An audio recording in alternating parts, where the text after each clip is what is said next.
O ano já vai se encerrando, algumas atividades da casa aqui, de outras casas também já vão sendo concluídas, né?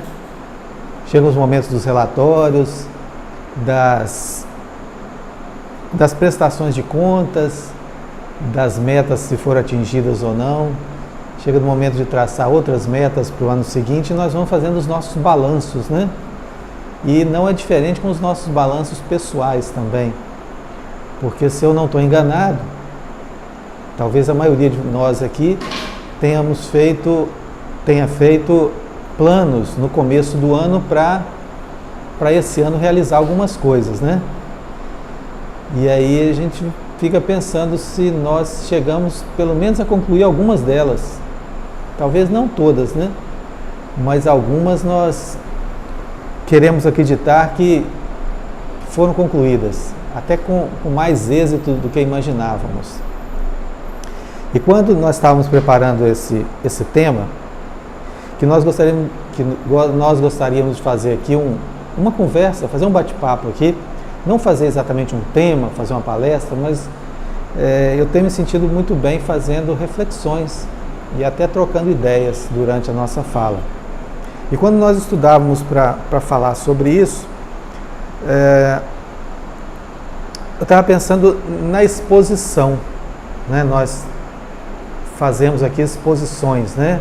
Da doutrina espírita, exposição do Evangelho. Sandrinha já está muito bem ambientada com isso, né? Edileila também faz exposição de trabalhos dela, do livro que ela lançou ano passado, faz exposição de aulas para alunos. O Paulo também fazia suas exposições lá no trabalho dele, antes de aposentar, né? Aqui também faz de vez em quando. E muitos de nós fazemos exposições de temas. E aí, enquanto nós estávamos trabalhando no sentido de organizar as ideias um pouquinho para conversarmos aqui hoje, eu estava pensando que quando nós vamos expor algum tema, algum assunto, alguma ideia, a primeira exposição que nós fazemos é de nós mesmos.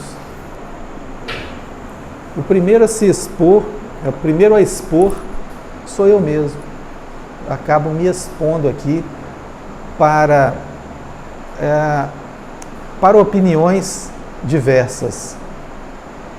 No caso aqui de hoje, nós estamos aqui nos expondo para vocês que estão aqui sentados, encarnados, desencarnados.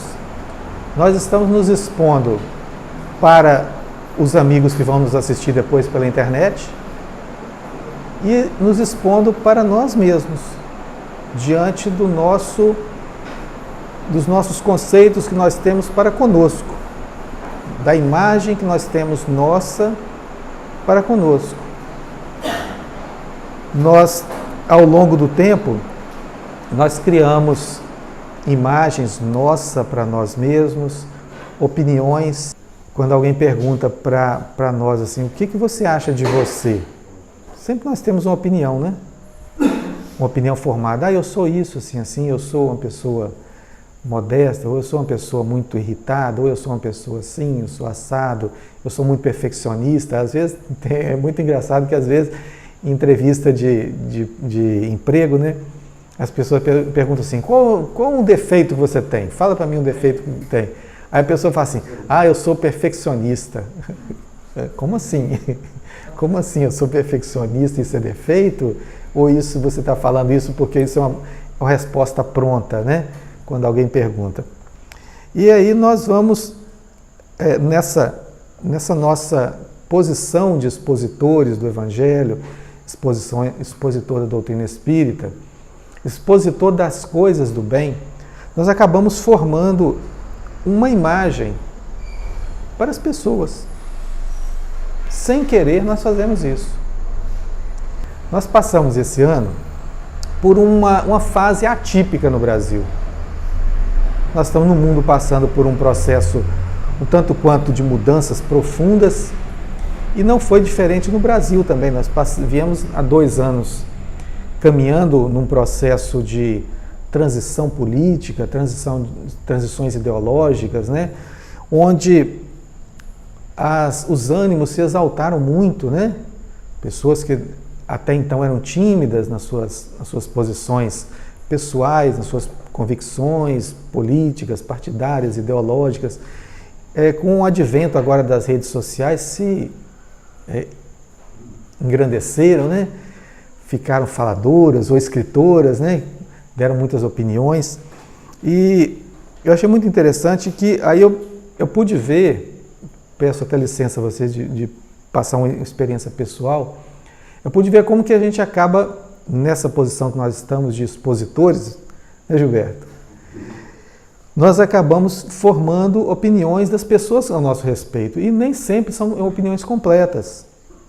E aí, quando nós nos posicionamos, algumas vezes, de forma mais, vamos dizer, mais rígida, mais séria, menos propensas a diálogos, né, por algumas convicções, as pessoas correm a apontar o dedo, mas você não é aquele orador espírita, você não é aquele expositor da casa espírita, você não fala do bem, da caridade.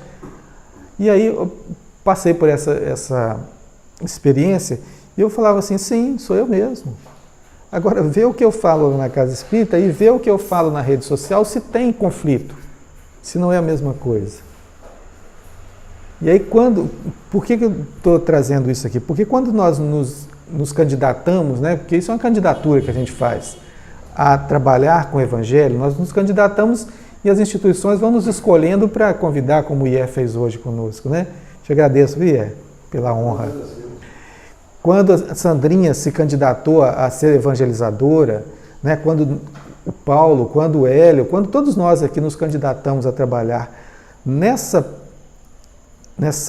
seara do Cristo, nós todos também trazemos conosco o bônus, que é o bem que nós vamos colhendo em primeiro lugar, que nós vamos aprendendo, vamos absorvendo essa energia boa que vem de vocês, que vem dos ensinamentos, mas também nós carregamos o ônus das críticas, o ônus das nossas dificuldades para superar alguns ambientes, superar algumas situações que às vezes são adversas, e não é diferente conosco, com nenhum de vocês aqui.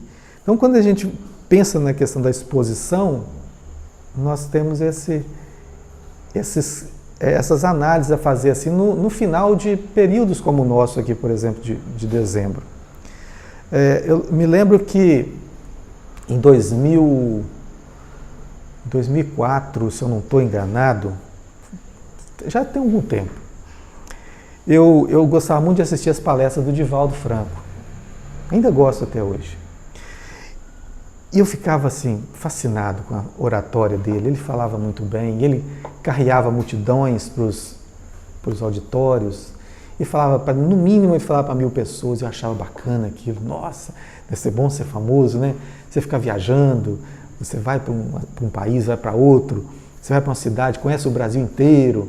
E eu ficava pensando, nossa, será que eu vou chegar lá também, né? Com essa coisa de espiritismo, né? De fazer palestra. Aí, nesse ano que eu estou citando para vocês, eu fui convidado, juntamente até com a Sandrinha, que está aqui, com a Sandrinha e com a Márcia Monteiro, para nós encerrarmos a Semana Espírita em Teoflotone, né, aqui no norte de Minas. E seria um seminário durante o dia para a família e à noite eu faria uma palestra com um tema designado por eles. E aí eu falei, que bacana, né? Agora já começa a entrar nessa trilha do Divaldo Franco, né? Dos grandes expositores, já estamos convidando para a Semana Espírita, olha que coisa bacana. E aí fomos, né? E aí passamos a tarde inteira apresentando o seminário, nós três, tal, primeiro viajamos, né? 140 quilômetros para chegar lá, depois passamos por isso, aí fomos só em casa para tomar um banho rápido, porque o horário era corrido, chegamos à noite, aí eu fiz a palestra à noite, mas aquilo foi me dando uma dor de cabeça física mesmo, não é dor de cabeça de preocupação não, dor de cabeça, tensão, né, muscular, e foi começando a doer, e foi doendo, e aqui parecia que uma bomba atômica tinha explodido dentro da minha cabeça, assim, mas estava doendo um tanto, e eu caladinho para não incomodar as pessoas, né, Aí quando nós viemos na estrada, eu lembro que o carro que nós viemos era mais firme um pouquinho, e a estrada do Brasil não são tão aquelas coisas, né? Aquilo se passasse em cima de uma gilete e o carro desse uma balançadinha, parecia que o mundo desabava na minha cabeça. Assim, eu vim de lá aqui rezando, nunca rezei tanto na minha vida. E aí, mas o interessante é que uma voz falava para mim assim, dentro da minha cabeça, talvez o meu mentor falasse, né? E assim que a clara audiência, e eu não sei porque eu não sou médio de audiência, falava assim, está satisfeito? Você queria ser famoso? Você quer seguir a trilha do Divaldo Franco? Começa por aí. Está disposto? Aí eu pensei, eu acho que eu não estou capacitado ainda não. Eu acho que nós vamos ter que esperar mais alguns anos. E eu acho que esses anos estão próximos, eu acho que fica para as 2 próximas encarnações, né? Daqui a 2, talvez a gente já esteja bem próximo disso. E aí, nós entramos o ano passado num circuito de lançamento do livro da Edileila, um livro que fala sobre um desastre ambiental que aconteceu na nossa região aqui, e nós trabalhamos com escolas, trabalhamos com universidades, com creches, com comunidades quilombolas, comunidades indígenas, comunidades de toda a natureza, e fazemos palestra espírita também nesse conjunto. Às vezes a gente faz um pacote na cidade, fazemos o lançamento num local, fazemos a palestra numa casa espírita, e aí nós fomos vendo, temos assim, um gostinho do que Divaldo Franco faz.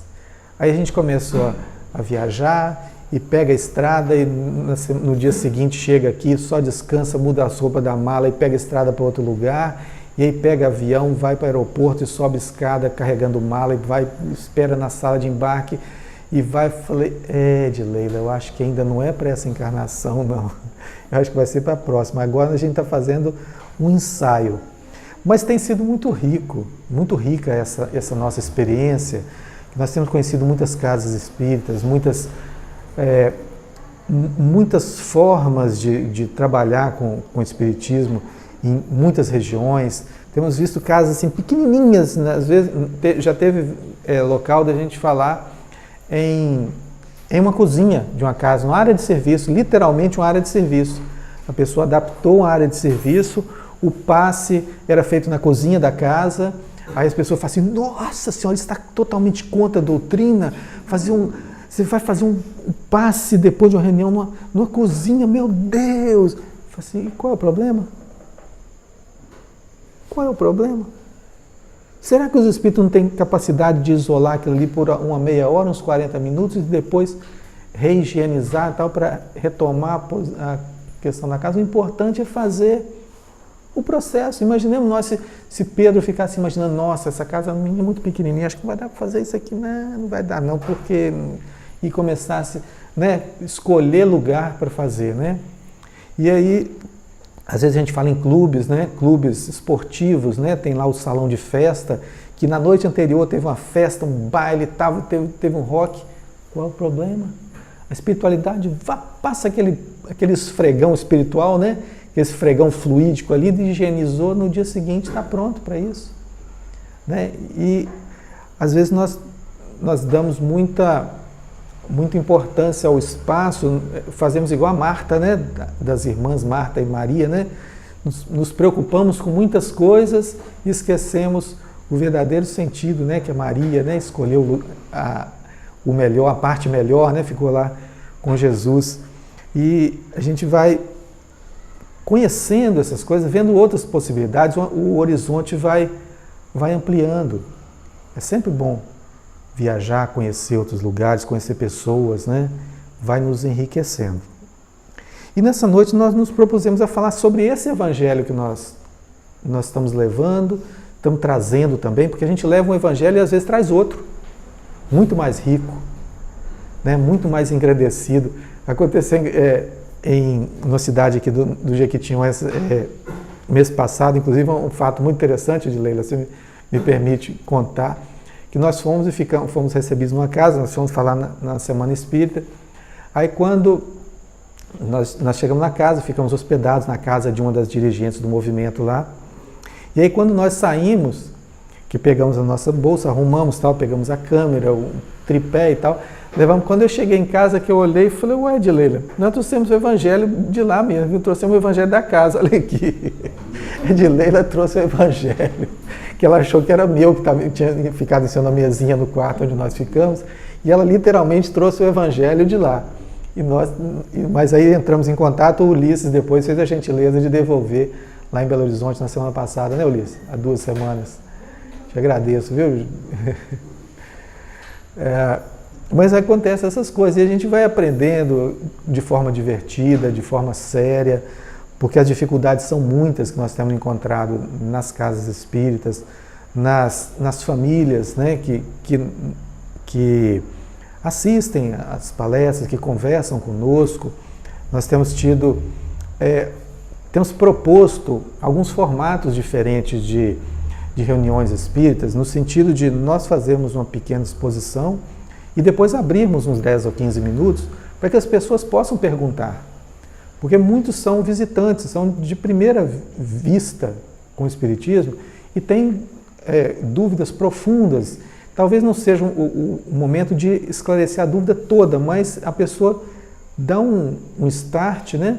E ali, a partir daquele momento, a própria casa pode acolher aquela pessoa e conversar com ela sobre o caso dela depois, né? Nós tivemos uma experiência recentemente de uma senhora que pela primeira vez ia à casa espírita. Ela estava indo, e aí quando nós abrimos ao final para a pergunta, a pessoa falou assim, olha, eu não sou espírita, é a primeira vez que eu estou vindo aqui, mas eu quero uma resposta. Eu vim em busca de uma resposta, porque a minha filha, de 21 anos, se eu não me falha a memória, ela saiu de casa andando para fazer um exame no hospital, e lá a saúde dela, a coisa agravou, e ela ficou internada e entrou em estado de falência e morreu. E eu quero resposta para isso, eu estou procurando a resposta e ninguém me dá. O que aconteceu? Que Deus é esse que levou minha filha, deixou uma neta? E essa pessoa, ela queria um consolo naquela noite. Mas nós estávamos numa casa que tinha um processo meio rígido de diálogo depois da reunião. Então ela falou, olha, deixa para depois, ela vai conversar depois. Eu falei, me permite? Eu peço a você licença, assim, com todo respeito às regras da casa, às normas, mas eu acho que a senhora não pode ficar sem uma resposta mínima que seja agora, nesse momento, depois a gente continua. E para todos também, pode ser uma experiência muito rica para todos nós aqui. Uma pessoa que chega para pedir ajuda e nós não podemos negar. Né? Aí a gente está indo contra tudo o que aconteceu aqui nesse momento. Evidentemente que eu não falei com essas palavras, né? Que podem parecer agora até grosseiras, mas a gente falou com muito cuidado. E aí nós demos a primeira orientação a ela, no sentido de ela ter confiança, porque isso não foi um acaso, que tudo passa por uma programação, mas que nós iríamos conversar depois, como realmente fizemos depois, e ela saiu de lá muito agradecida, não por mim, não a mim, mas aos dirigentes da casa, que nós sentamos, né, em 3 pessoas e orientamos, e ela saiu dali mais confortada, porque viu que a filha deixou também uma netinha.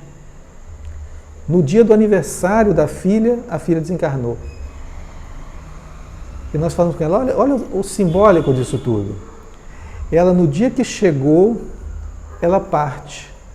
Completou o ciclo de vida dela aqui. Mas ela não partiu totalmente. Ela agora deixa para começar um novo ciclo com a neta, que a senhora vai ficar tomando conta.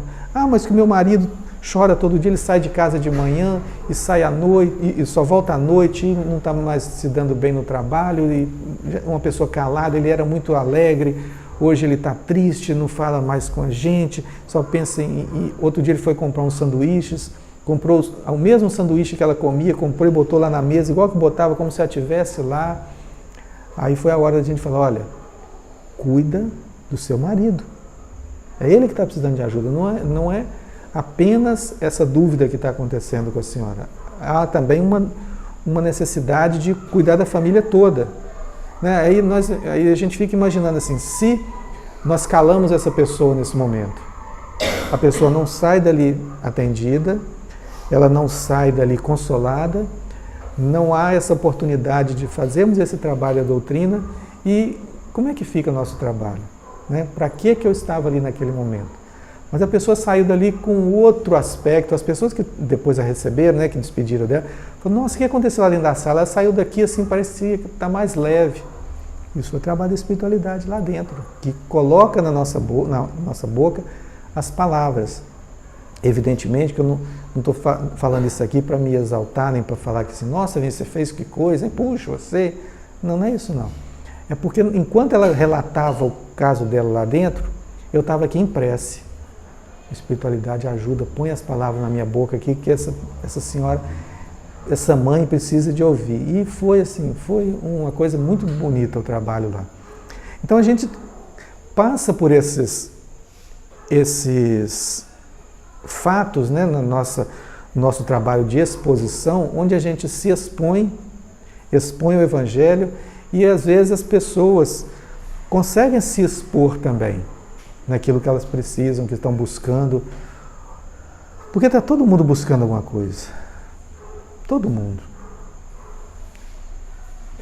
Cada um de nós está buscando uma coisa que seja material, que seja social, que seja emocional. E às vezes isso não vem apenas dessa encarnação. Nós conversávamos agora há pouco, né, Edileila, sobre uma dorzinha que a Edileila está trazendo no fígado, né? Aparentemente no fígado, né? Mas aí, a gente que vai estudando um pouquinho a doutrina, vai nos observando espiritualmente, nós vamos percebendo que nós não somos só físico, nós somos físico e espiritual. E às vezes essa dorzinha que a gente sente, eu estou dando o exemplo da Edileila aqui, mas poderia ser qualquer um de nós aqui, ou no fígado, no coração, na cabeça, no ouvido, no dente. Às vezes essa dorzinha é um acúmulo de energia que nós estamos trazendo de uma encarnação anterior, de 2, de 3, onde nós não trabalhamos o nosso sentimento em alguma parte do nosso corpo, nosso organismo espiritual, e aí essa energia densa, condensada ali, continua desestruturando o nosso organismo físico. Não deixa que as nossas células transpirem, que elas produzam o que precisam produzir com naturalidade, e aí nós vamos para o médico, que são criaturas abençoadas no mundo, mas o médico também às vezes não entende disso, e nos dá um remédio químico para bloquear essa dor aqui. Bloqueia no cérebro. O cérebro passa a não receber mais os estímulos daquela dor, então está curado. Mas não está, a energia está ali, está aqui, está acolá. E aí essa energia pode ser trabalhada com esse conhecimento do Evangelho, conhecimento de nós podermos dissipar isso com a transformação das emoções, dos pensamentos, dos sentimentos, com o passe magnético. Há bastante tempo atrás, uns 10 anos atrás, eu tive um câncer de pele. Eu acho que muitos de vocês lembram. Alguma coisa nesse narizinho bonito que está aqui hoje. Ele era maiorzinho um pouco, mas foi tirado um pedaço por causa disso. E era uma energia que estava acumulada aqui, nesse local, numa determinada noite, num sonho, né? Depois de eu ter pedido muita orientação espiritual, já está fazendo tratamento espiritual na casa espírita, já está fazendo tratamento de passe, já está fazendo tratamento homeopático, por bênção divina, em sonho, eu me vi fora do corpo, alguém colocou aquela lente de joalheiro, sabe? Aquela lente que amplia, botou a lente aqui em cima e eu de fora olhando, né? Aí mostrou para mim, e eu me lembro como se estivesse falando aqui agora, isso é um fulcro energético, ou seja, uma condensação de energia que está afetando o seu físico. Só falou isso. Mas como a gente vem estudando doutrina espírita, e doutrina espírita é para colocar em ação, ela não é para acumular conhecimento, é para viver. nós fomos estudando André Luiz, estudando Emmanuel, Kardec, e aí num belo dia, André Luiz fala lá no livro Nos Domínios da Mediunidade, que o mentor espiritual aplicou um passe no frontal, no plexo, no centro de força frontal do médium, para facilitar a comunicação mediúnica. Eu li aquele negócio, falei, eu não estou lendo isso por acaso. Aí eu fui para o curso de passe, fui ver como é que é aquilo ali, o que é o frontal, esse centro de força que nós temos aqui, que lá no Oriente fala que é o terceiro olho, né? Esse é o centro de força do contato com a vida espiritual. E olha onde está, no nariz, no fulcro energético que haviam me mostrado no sonho. Energia condensada. Ou seja, Vinícius, vem cá que eu vou te dar o remédio. Vai aplicar passe. Vai doar essa energia que está acumulada aí. Está demais? Distribui. Está com muito, é isso. Está pesando o seu nariz. Daqui a pouco o seu nariz cai. Porque é muita energia que está aí. Então, começamos o trabalho de passe, esse trabalho de divulgação da doutrina, e aí a gente vai vendo que a energia vai fluindo mesmo e acabou. Desapareceu, evidentemente, com a ajuda homeopática, né, para trabalhar a energia também em outros pontos que já vão desestruturando também. Então a gente vai colocando em prática esse evangelho que nós vamos estudando ao longo da semana, ao longo do ano. Nós participamos de um estudo, de outro, mas ele tem que servir para alguma coisa.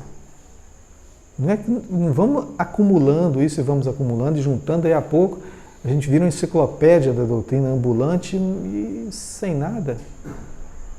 Ah, Vinícius, mas eu não tenho vocação para isso, eu não sei falar.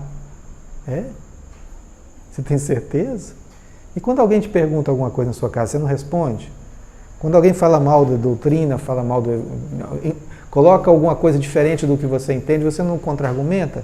Ah, mas isso é diferente, porque é só eu com uma pessoa. Bom, então você vê que capacidade você tem, né? Ok, então o problema não é esse, não é capacidade. Vamos pensar em outra coisa? Talvez seja timidez. Então começa por pequenas coisas, começa a falar para grupo pequeno, começa a participar dos estudos ativamente, porque nós vemos muito casos espíritas assim, que as reuniões de palestra ficam cheias, né? Não aqui em Valadares, mas em outros lugares. Reunião de palestra, a casa fica cheia, tem que botar mais cadeira. Quando chega na reunião de estudo, fica a pessoa que vai apresentar o estudo, aquele que abre a casa espírita, o marido ou a esposa daquele que está apresentando, e mais um que vem assim, porque foi convidado naquele dia e as reuniões de estudo ficam vazias, né? Ou seja, a gente vem para as palestras e fala assim, ó, me cure, me sare, me desobsedie, tira o obsessor de mim. Eu acredito ter visto muito nas redes sociais, nas academias, né? Eu quero que você me emagreça. Eu sento na minha cadeira e você me emagreça. Você me perca peso, você tire peso de mim, tire as gorduras. Mas a nossa parte, nem sempre nós estamos assim dispostos a dar o próximo passo. Né? Existe um próximo passo.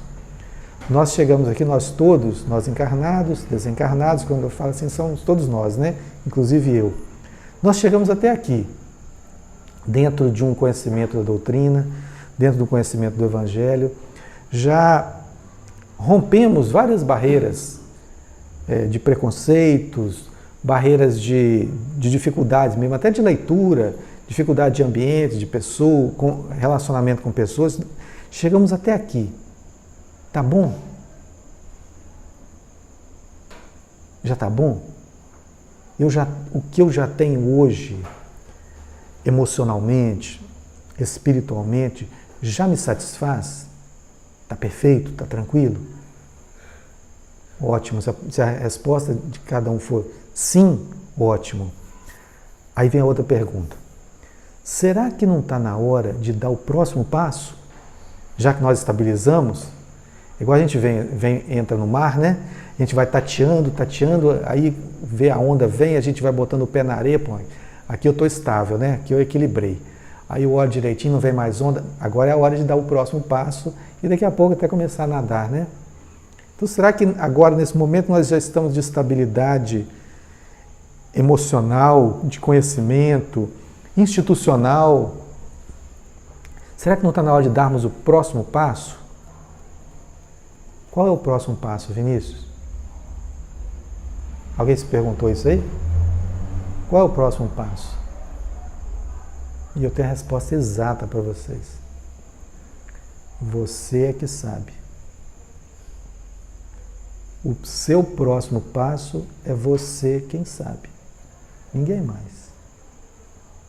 Até onde você quer ir? Porque nós temos os nossos modelos. E o principal dele é Jesus. Talvez seja um pouquinho difícil, né, a gente chegar a Jesus nessa encarnação. Talvez seja um pouquinho difícil. Coisa à toa. Mas qual é o nosso modelo? É alguém que está encarnado hoje? O que falta para a gente chegar lá? Mas não é modelo de sucesso financeiro, não. Porque isso vai passar, daqui a pouco vai ficar... Se é modelo financeiro, quando eu e ele desencarnarmos, nós vamos ficar igualzinho, nós vamos ter o mesmo tanto de dinheiro. Mesmo tanto.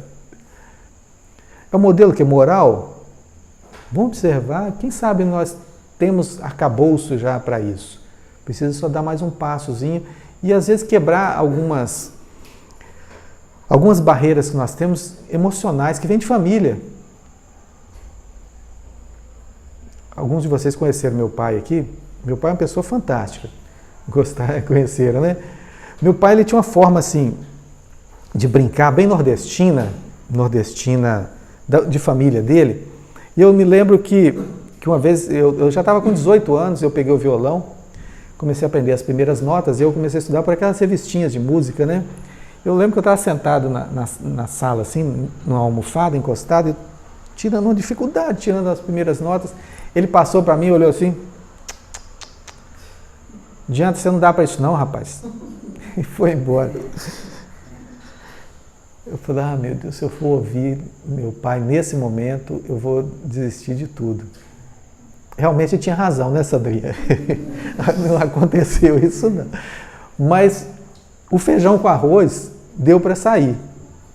Mas eu compreendi aquela fala dele. Imaginemos nós, o que nós já não ouvimos das nossas famílias, do nosso irmão, nossa, você é feio demais, você é burro demais, você não dá para isso não, você não consegue. E essas coisas a gente traz de família muitas vezes. Quando nós conseguimos romper esses laços, essas barreiras, esses obstáculos, às vezes nós damos saltos gigantescos conosco mesmo. E as pessoas falam assim, uai, mas aquele é fulano? Bem nordestino, né? Aquele é fulano, tímido do jeito que era, está desse jeito, né? Nossa, como que a pessoa desenvolveu? Tanto que a pessoa estudou, a pessoa hoje está liderando um grupo, tal, fazendo um trabalho. Por quê? Porque a pessoa se desprendeu das cobranças do mundo. E aí a gente lembra lá de Jesus, eu venci o mundo. São essas coisas, essas dificuldades, esses bloqueios que nós mesmos colocamos em nós. Aí Jesus, Pedro, né, todo inquieto, começa a falar em Jesus que não deixaria que as pessoas mandassem nele, que ele não ia enxugar a pé de ninguém, que não deveria, que ele era indigno para um mestre enxugar os pés das pessoas. Aí Jesus fala com ele assim, Pedro, o homem do mundo, ele é mais frágil do que perverso. Olha a sabedoria desse mestre. Falar para as pessoas, olha, isso que você está tentando me agredir desse jeito, isso é fragilidade sua. Eu não vou entrar na sua, como diz o pessoal, na sua pilha, não. Eu não vou revidar, não. Porque isso é fragilidade sua, porque quem é forte não agride, não. Forte moralmente não agride. Porque sabe dos processos que a vida tem para fortalecer cada um e enfraquecer também. E não precisa de agredir, não precisa se impor fisicamente a outro. A força mesmo, a força está no Espírito. Lembremos de Jesus, né?